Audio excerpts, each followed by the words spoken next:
ইয়া রাব্বাল আলামিন।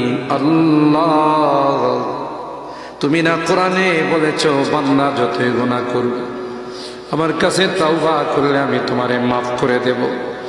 মনে বড় আশা নিয়ে আল্লাহ তোমার শাহী দরবারে ভিক্ষুকের মতো হাত বাড়াইলাম।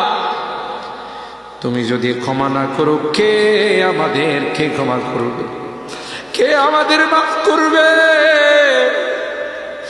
ভিক্ষুকে একজনের কাছে ভিক্ষা না পেলে আরেকজনের কাছে পায়। এক দুয়ার থেকে বিতাড়িত হলে আরেক দুয়ারে যায়।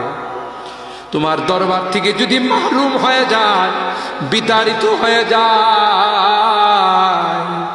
কার কাছে যাব? কে আমাদেরকে ক্ষমা করবে? মালিক রে, কাঙ্গালের মতো হাত বাড়াইলাম, তাওবা করতেছি, আর জীবনে কোনোদিন নামাজ ছাড়ব না, আর জীবনে কোনো গুনাহ করব না, আর জীবনে কোনোদিন বেপরদায় চলব না, আর কোনোদিন সুদী লেনদেন করব না। কিয়ামতের কঠিন ময়দানে আমাদেরকে তুমি গুনাহগার বলে ডাক দিও না।